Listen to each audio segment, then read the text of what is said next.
ಲೋಕ ಸಮರ ನಿಧಾನಕ್ಕೆ ರಂಗೇರ್ತಾ ಇದೆ. ಕಾಂಗ್ರೆಸ್ ಕೂಡ ಮೊದಲ ಪಟ್ಟಿನ ಬಿಡುಗಡೆ ಮಾಡಿದೆ. ಅಂದರೆ ಮೊದಲ ಪಟ್ಟಿ ಅಂತಂದರೆ ರಾಜ್ಯದ ವಿಚಾರಕ್ಕೆ ಸಂಬಂಧಪಟ್ಟಂಗೆ 7 ಜನರ ಹೆಸರುಗಳು ಈಗಾಗಲೇ ಪ್ರಕಟ ಆಗಿದೆ. ಕೈ ಅಭ್ಯರ್ಥಿಗಳ ಮೊದಲ ಪಟ್ಟಿ, ಅದರಲ್ಲಿ ರಾಜ್ಯದ 7 ಜನ. 7 ಲೋಕಸಭಾ ಕ್ಷೇತ್ರಗಳಿಗೆ ಯಾರ್ಯಾರನ್ನ ಕಣಕ್ಕಿಳಿಸಬೇಕು, ಕರ್ನಾಟಕ ಸೇರಿದಂತೆ 39 ಕ್ಷೇತ್ರಗಳ ಹೆಸರಿಗೆ ಅಂತಿಮ ಮುದ್ರೆಯನ್ನು ಒತ್ತಲಾಗಿದೆ. ನಾವು ಸ್ಕ್ರೀನ್ನ ಕೆಳಭಾಗದಲ್ಲಿ ತೋರಿಸ್ತಾ ಇದ್ದೀವಿ. ನಾವು ಕೆಳಗಡೆಗೆ ಯಾರ್ಯಾರು ಕೈಕಲಿಗಳು ಸ್ಪರ್ಧೆ ಮಾಡ್ತಾ ಇದ್ದಾರೆ ಅಂತ 7 ಜನರ ಹೆಸರಿದೆ ರಾಜ್ಯದ ವಿಚಾರಕ್ಕೆ ಸಂಬಂಧಪಟ್ಟಂಗೆ. 7 ಲೋಕಸಭಾ ಕ್ಷೇತ್ರಗಳ ಹೆಸರು ಘೋಷಣೆ ಆಗಿದೆ. ಅಭ್ಯರ್ಥಿಗಳ ಹೆಸರು ಸುಲಭ ಇರಲಿಲ್ಲ. ಅದು ಡಿ ಕೆ ಶಿವಕುಮಾರ್ ನಗನಗತನ ಹೇಳಿದ್ರು ಯಾವುದೇ ಕ್ಷಣದಲ್ಲಿ ಪಟ್ಟಿ ರಿಲೀಸ್ ಆಗುತ್ತೆ ಅಂತ. ಅಷ್ಟು ಸುಲಭ ಇರಲಿಲ್ಲ. ಹಾಗಾಗೇ ಬಹಳ ಅಳೆದು ತೂಗಿ 7 ಜನ ಅಭ್ಯರ್ಥಿಗಳ ಹೆಸರನ್ನು ಘೋಷಣೆ ಮಾಡಿದ್ದಾರೆ. 7 ಜನರ ಹೆಸರುಗಳು. ಕೆಲವೊಂದು ಹೊಸ ಮುಖಗಳಿಗೂ ಕೂಡ ಆದ್ಯತೆ ಕೊಡಲಾಗಿದೆ. ಹಿಂದಿನ ಸ್ಪರ್ಧೆಯಲ್ಲಿ ಅಂದರೆ ನಿಮ್ಮ ಉಬ್ಬಿದ ರಕ್ತನಾಳಗಳ ಸಮಸ್ಯೆಗೆ ಎವಿಸ್ ಆಸ್ಪತ್ರೆಯಲ್ಲಿ ಕೇವಲ 30 ನಿಮಿಷದ ಲೇಸರ್ ಚಿಕಿತ್ಸೆಯೊಂದಿಗೆ ಮುಕ್ತಿ ಹೊಂದಬಹುದು. ಹೆಚ್ಚಿನ ವಿವರಗಳಿಗಾಗಿ ಸಂಪರ್ಕಿಸಿ 8088837000. 23ರಲ್ಲಿ ನಡೆದಂಥ ಚುನಾವಣೆ, ವಿಧಾನಸಭಾ ಚುನಾವಣೆಯಲ್ಲಿ ಯಾರ್ಯಾರಿಗೆ ಸರಿಯಾದ ರೀತಿಯಲ್ಲಿ ಟಕ್ಕರ್ ಕೊಟ್ಟಿದ್ರು, ಗೆದ್ದೇ ಬಿಟ್ಟರು ಅಂತಲ್ಲ, ಅಂಥವ್ರಿಗೂ ಕೂಡ ಎಕ್ಸಾಂಪಲ್ ಶ್ರೇಯಸ್ ಪಟೇಲ್ ನೋಡಿ, ರೇವಣ್ಣವ್ರನ್ನ ಹತ್ತತ್ರ ನಿಲ್ಲಿಸ್ಬಿಟ್ಟಿದ್ರು. 3,500 ಮತಗಳ ಅಂತರದಿಂದ ರೇವಣ್ಣ ಗೆದ್ದರು. ನಾವು ಸಾಮಾನ್ಯವಾಗಿ ಯಾವುದೇ ಕ್ಷೇತ್ರದ ಬಗ್ಗೆ ಮಾತಾಡಬೇಕಾದ್ರೆ ಹೊಳೆನರಸೀಪುರ ಕ್ಷೇತ್ರದ ಬಗ್ಗೆ ತುಂಬ ಕಡಿಮೆ ಮಾತಾಡ್ತೀವಿ. ಯಾಕಂದರೆ ಗೆಲುವು ನಿಶ್ಚಿತದಲ್ಲಿ ರೇವಣ್ಣವ್ರದ್ದು ಅಂತ. ರೇವಣ್ಣವ್ರನ್ನ ಸೋಲಿಸುವಂಥದ್ದು ಸುಲಭ ಅಲ್ಲ ಅನ್ನುವಂಥದ್ದೇ ಗೊತ್ತಿರುವಂಥ ಸಂಗತಿ. ಆದರೆ ಅಲ್ಲಿ ಸರಿಯಾದ ರೀತಿಯಲ್ಲಿ ಸ್ಪರ್ಧೆ ಕೊಟ್ಟಿದ್ರಲ್ಲ, ಅವ್ರನ್ನ ಈಗ ಹಾಸನಕ್ಕೆ ಹಾಕಲಾಗಿದೆ.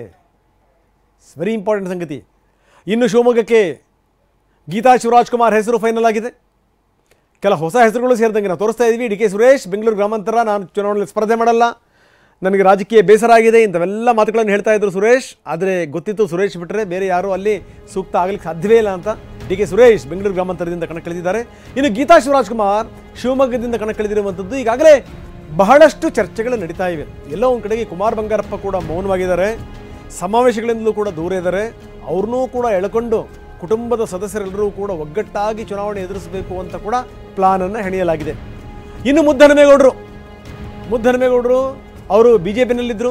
ಕೊನೆಯ ಕ್ಷಣದಲ್ಲಿ BJPಯನ್ನು ಬಿಟ್ಟು ಅವರು ಕಾಂಗ್ರೆಸ್ಗೆ ಹೋಗಿದ್ದರು. ಟಿಕೆಟ್ ಸಿಗುತ್ತೆ ಅನ್ನೋದು ಗ್ಯಾರಂಟಿ ಮೇಲೇ ಹೋಗಿದ್ದು. ಯಾಕಂದರೆ ರಾಜಣ್ಣ ಹೇಳಿದರು ಮುದ್ದಹನುಮೇಗೌಡರಿಗೆ ನಾವು ಟಿಕೆಟ್ ಕೊಡ್ತೀವಿ ಅನ್ನುವಂಥ ಮಾತನ್ನು ಹೇಳಿದರು.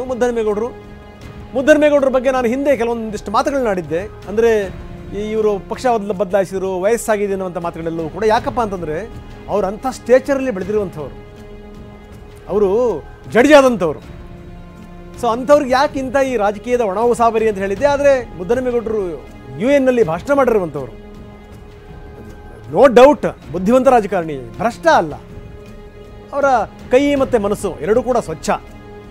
ಪ್ರಶ್ನೆ ಬೇರೆ, ಈ ರಾಜಕೀಯದ ಕೆಸರ ಚಾಟಗಳು, ಯಾರೋ ಇವ್ರ ವಿರುದ್ಧ ಪ್ರತಿಭಟನೆ ಮಾಡೋದು, ಇಂಥವೆಲ್ಲ ನೋಡಿದಾಗ ಇವ್ರು ಯಾಕ್ರಿ ಬೇಕು ರಾಜಕಾರಣ ಅನ್ನುವಂಥ ಮಾತನ್ನು ನಾನೇ ಹೇಳಿದ್ದೆ. ಅಂತೂ ಇಂತೂ ಮುದ್ದಹನುಮೇಗೌಡರು ಈಗ ಕಾಂಗ್ರೆಸ್ಗೆ ವಾಪಸ್ ಬಂದಿದ್ದಕ್ಕೂ ಕೂಡ ಸಾರ್ಥಕ ಆಗಿದೆ. ಟಿಕೆಟ್ ಸಿಕ್ಕಿದೆ. ಗೆಲುವು ಸೋಲು ಪ್ರಶ್ನೆ ಬೇರೆ. ಟಿಕೆಟನ್ನು ದಕ್ಕಿಸ್ಕೊಂಡಿದ್ದಾರೆ. ಮಂಡ್ಯದಲ್ಲಿ ಮೊದಲೇ ಘೋಷಣೆ ಮಾಡಿದರು ಸ್ಟಾರ್ ಚಂದ್ರು, ವೆಂಕಟರಮಣ ಗೌಡ ಇವರ ಹೆಸರು. ಆದರೆ ವೆಂಕಟರಮಣ ಗೌಡ ಅಂದರೆ ಯಾರಿಗೂ ಗೊತ್ತಾಗಲ್ಲ, ಸ್ಟಾರ್ ಚಂದ್ರು ಅಂದರೆ ಗೊತ್ತಾಗುತ್ತೆ. ಮಂಡ್ಯದಿಂದ ಕಣಕ್ಕಿಳಿದಿದ್ದಾರೆ. ಬಹುಶಃ ಮೊದಲ ಹೆಸರು ಇವ್ರದ್ದು ಬಿಡುಗಡೆ ಆಗಿದ್ದು ಇವ್ರದೇನೇ. ಹಾಗಾಗಿನೇ ಈ ಗಣಿಗಾರ ರವಿ ಇವ್ರನ್ನ ಕರ್ಕೊಂಡು ಬೇರೆ ಬೇರೆ ಕಡೆ ಸುತ್ತಾಡೋಕ್ಕೂ ಕೂಡ ಶುರು ಮಾಡಿದರು. ಇವರು ಸುತ್ತಾಟ ಆದಮೇಲೆ ಸುಮಲತಾ ಅವರು ಕೂಡ ಸುತ್ತಾಡೋವನ್ನು ಶುರು ಮಾಡಿದರು. ಮಂಡ್ಯದಿಂದ ಸ್ಟಾರ್ ಚಂದ್ರು ಅವರಿಗೆ ಟಿಕೆಟ್ ಪಕ್ಕ ಆಗಿದೆ. ರಾಜು ಅಲಗೂರು ನೋಡಿ, ಇವು ಕೆಲವೊಂದು ಹೊಸ ಮುಖಗಳು. ರಾಜು ಅಲಗೂರು ಅವ್ರನ್ನ ಸ್ಪರ್ಧೆಗಿಳಿಸಿದ್ದಾರೆ ವಿಜಯಪುರದಿಂದ. ಯಾರೀ ರಾಜು ಅಲಗೂರು? ಏನು ಇವರ ರಾಜಕೀಯ ಅನುಭವ? ರಾಜು ಅಲಗೂರು ಈ MA ಓದಿರೋರು, MPhil ಮಾಡಿರುವಂಥವ್ರು, ಪರಿಶಿಷ್ಟ ಜಾತಿ ಅಂದರೆ ಛಲವಾದಿ ಬಲಪಂಗಡದವರು. ಇವರು ಸಮಾಜ ಸೇವೆಯಲ್ಲಿ ಗುರುತಿಸ್ಕೊಂಡಂಥವ್ರು, ಕೃಷಿ ಮಾಡ್ತಿದ್ದಂಥವ್ರು. ಇವರು ನಾಗಠಾಣ ಮೀಸಲು ಕ್ಷೇತ್ರದಿಂದ 2 ಬಾರಿ ಶಾಸಕರಾಗಿರುವಂಥವರು. ಹಾಲಿ ವಿಜಯಪುರ ಜಿಲ್ಲಾ ಕಾಂಗ್ರೆಸ್ ಅಧ್ಯಕ್ಷರಾಗಿ ಕೂಡ ಕಾರ್ಯನಿರ್ವಹಿಸ್ತಾ ಇದ್ದಾರೆ. ಕರ್ನಾಟಕ ವಿಶ್ವವಿದ್ಯಾಲಯ ಧಾರವಾಡ 2 ಬಾರಿ ಅವರು ಸೆನೆಟ್ ಸದಸ್ಯರಾಗಿ ಸೇವೆ ಸಲ್ಲಿಸಿದರು. ಇನ್ನು ಹಲವು ವರ್ಷಗಳಿಂದ ರಾಜ್ಯ ಮಟ್ಟದಲ್ಲಿ ದಲಿತ ಚಳವಳಿಯಲ್ಲಿ ಇವರು ಸಕ್ರಿಯವಾಗಿ ಪಾಲ್ಗೊಂಡಿರುವಂಥವರು ರಾಜು ಅಲಗೂರು. ವಿಜಿಲೆನ್ಸ್ ಮತ್ತು ಮಾನಿಟರಿಂಗ್ ಸಮಿತಿಯ ರಾಜ್ಯ ಮಟ್ಟದ ಸದಸ್ಯರು ಕೂಡ ಆಗಿದ್ದರು. ಎಷ್ಟರ ಮಟ್ಟಿಗೆ ಇವರು ಇಲ್ಲಿ ಟಕ್ಕರ್ ಕೊಡ್ತಾರೆ ನೋಡಬೇಕು. ಇನ್ನು ಆನಂದ್ ಗಡ್ಡದೇವರ ಮಠ ಹಾವೇರಿಯ ವಿವರಗಳನ್ನು ನಾವು ಕೊಡ್ತಾ ಇದ್ದೀವಿ. ಹಾವೇರಿಯಿಂದ ಬಸವರಾಜ ಬೊಮ್ಮಾಯಿಯವರು ಕಣಕ್ಕಿಳಿತಾ ಇದ್ದಾರೆ ಅನ್ನುವಂಥ ಮಾತುಗಳು ಕೇಳಿ ಬರ್ತಾ ಇದೆ. ಇಂಥ ಸಂದರ್ಭದಲ್ಲಿ ಹಾವೇರಿಯಲ್ಲಿ ಎದುರಿಸಲಿಕ್ಕೆ ಆನಂದ್ ಗಡ್ಡದೇವರ ಮಠ ಅವ್ರನ್ನ ಕಣಕ್ಕಿಳಿಸಲಿಕ್ಕೆ ಕಾಂಗ್ರೆಸ್ ಎಸ್ ಅಂದಿದೆ. ಯಾರಿವರು? ಮೊದಲ ಪಟ್ಟಿನಲ್ಲಿ ಅವರ ಹೆಸರು ಘೋಷಣೆಯಾಗಿದೆ. ಇವರು ಮಾಜಿ ಶಾಸಕ GS ಗಡ್ಡದೇವರ ಮಠ ಅವರ ಪುತ್ರ. ಗದಗ ಜಿಲ್ಲೆ ಲಕ್ಷ್ಮೇಶ್ವರದ ಆನಂದ ಸ್ವಾಮಿ ಗಡ್ಡದೇವರ ಮಠ ಅವ್ರನ್ನ ಹಾವೇರಿ ಲೋಕಸಭಾ ಕ್ಷೇತ್ರದ ಕಾಂಗ್ರೆಸ್ ಅಭ್ಯರ್ಥಿಯಾಗಿ ಹೈಕಮಾಂಡ್ ಘೋಷಣೆ ಮಾಡಿದೆ. ಏನಿವ್ರದ್ದು? ಇವ್ರ ತಂದೆ ಭಾಳ ಸೃಜನಶೀಲ ರಾಜಕಾರಣಿ ಆಗಿದ್ದರು, ಸರಳ ಸಜ್ಜನ. ಸೊ ಅವರ ಪುತ್ರ ಇವರು. ಜೊತೆಗೇನು ಅಂತಂದರೆ ಎಷ್ಟರ ಮಟ್ಟಿಗೆ ಇವರು ಇಲ್ಲಿ ಪ್ರಭಾವವನ್ನು ತೋರಿಸ್ತಾರೆ ನೋಡಬೇಕು. ಯಾಕಂದರೆ ಒಂದು ಭರವಸೆ ಸಿಕ್ಕಿತ್ತು, ಈಗ ಅದು ಟ್ರೂ ಆಗಿದೆ. ಲೋಕಸಭಾ ಚುನಾವಣೆಗೆ ಆನಂದ ಸ್ವಾಮಿ ತಯಾರಿ ನಡೆಸಿದ್ರು. ಆಲ್ರೆಡಿ ಅವರು ಶುರು ಮಾಡ್ಕೊಂಡಿದ್ರು. ಅವರು ಕ್ಷೇತ್ರದಲ್ಲಿ ಜನರಿಗೆ ಹತ್ತಿರ ಆಗಬೇಕು ಅಂತ ಹಲವಾರು ಕೆಲಸ ಕಾರ್ಯಗಳನ್ನು ಕೂಡ ಮಾಡ್ತಾಯಿದ್ರು. ಆನಂದ ಸ್ವಾಮಿ ಗಡ್ಡದೇವರ ಮಠ ಅವರ ಹೆಸರು ಈಗ ಮೊದಲ ಪಟ್ಟಿಯಲ್ಲೇ ಘೋಷಣೆ ಆಗಿದೆ. ಇನ್ನು ಶ್ರೇಯಸ್ ಪಟೇಲ್ ಹಾಸನದಿಂದ ನಾನು ಹೇಳ್ತಾ ಇದ್ದೆ, ಎಷ್ಟರ ಮಟ್ಟಿಗೆ ಅಂತಂದರೆ ಹಿಂದೆ ಯಾರ್ಯಾರು ಯಾವ್ಯಾವ ರೀತಿ ಟಕ್ಕರ್ ಕೊಟ್ಟಿದ್ರು ಅಂಥವ್ರನ್ನೂ ಕೂಡ ಪರಿಗಣಿಸಲಾಗಿದೆ ಅನ್ನುವಂಥ ಮಾತು.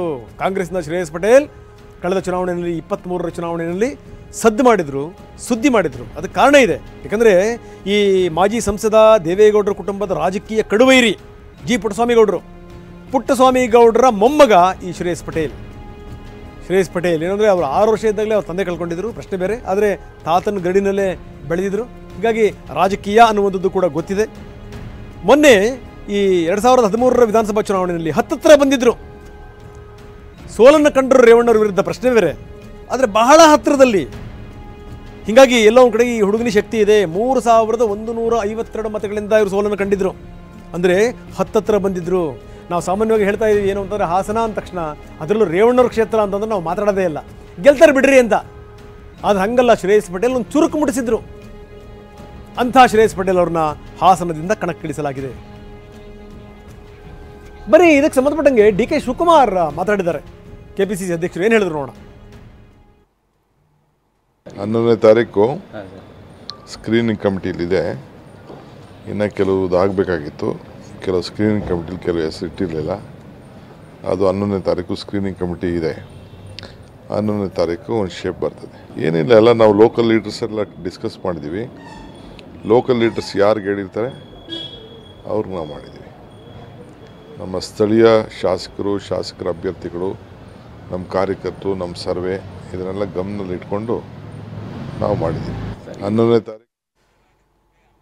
ಇನ್ನು ರಾಜ್ಯದ ಪಟ್ಟಿಯ ಬಗ್ಗೆ ನೋಡಿದ್ವಿ. ಇನ್ನು ದೇಶಾದ್ಯಂತ ಘಟಾನುಘಟಿ ನಾಯಕರು ಯಾವ್ಯಾವ ಕ್ಷೇತ್ರದಲ್ಲಿ ಸ್ಪರ್ಧೆ ಮಾಡ್ತಾ ಇದ್ದಾರೆ. ರಾಹುಲ್ ಗಾಂಧಿ ವಯನಾಡು, ಆದರೆ ಅಪ್ಪಿತಪ್ಪಿ ಮತ್ತವರು ಉತ್ತರ ಪ್ರದೇಶ ಕಡೆಗೆ ಅಮೇಥಿಯಿಂದ ಸ್ಪರ್ಧೆ ಮಾಡ್ತೀನಿ ಅನ್ನೋಂಥ ಬಗ್ಗೆ ಹೇಳೇ ಇಲ್ಲ ಅವರು. ಎಲ್ಲ ಒಂದು ಕಡೆಗೆ ಅವ್ರಿಗೂ ಕೂಡ ಭಯ ಇದೆ. ಮತ್ತೆ ಅವರು ವಯನಾಡನ್ನೇ ನಂಬಿದ್ದಾರೆ. ಮತ್ತವರು ಕೇರಳದಿಂದಲೇ ಸ್ಪರ್ಧೆ ಮಾಡ್ತಾರೆ. ಇನ್ನು KC ವೇಣುಗೋಪಾಲ್ ಅಲಪ್ಪುಳ ಕೇರಳದಿಂದ ಸ್ಪರ್ಧೆ ಮಾಡ್ತಾ ಇದ್ದಾರೆ. KC ವೇಣುಗೋಪಾಲ್ ಕಾಂಗ್ರೆಸ್ನ ಹಿರಿಯ ನಾಯಕರು. ಈ ಬಾರಿ ಯಾರ್ಯಾರಿಗೆ ಏನೇನು ಕಾದಿದೆ ನೋಡಬೇಕು. ಕಾಂಗ್ರೆಸ್ನ ಸ್ಥಿತಿಗತಿಗಳು ಎಷ್ಟು ಸುಧಾರಿಸಿದೆ ಅನ್ನೋದು ನಾಯಕರ ಗೆಲುವಿನಿಂದ ಅಥವಾ ಸೋಲಿನಿಂದ ನಿರ್ಧಾರ ಆಗುತ್ತೆ. ಶಶಿ ತರೂರ್ ತಿರುವನಂತಪುರದಿಂದ ಕಣಕ್ಕಿಳಿತಾರೆ. ಶಶಿ ತರೂರ್ ಅವರ ಎದುರುಗಡೆಗೆ ರಾಜೀವ್ ಚಂದ್ರಶೇಖರ್ ಕಣಕ್ಕಿಳಿಯುವಂಥ ಎಲ್ಲ ಸಾಧ್ಯತೆಗಳು ಕೂಡ ಇದೆ. ಶಶಿ ತರೂರ್ ಅವ್ರನ್ನ ರಾಜೀವ್ ಚಂದ್ರಶೇಖರ್ ಎದುರಿಸ್ತಾರೆ. ಇನ್ನು ಭೂಪೇಶ್ ಬಘೇಲ್ ರಾಜನಂದಗಾಂವ್ ಛತ್ತೀಸ್ಗಢದಿಂದ ಸ್ಪರ್ಧೆಗಿಳಿತಾರೆ.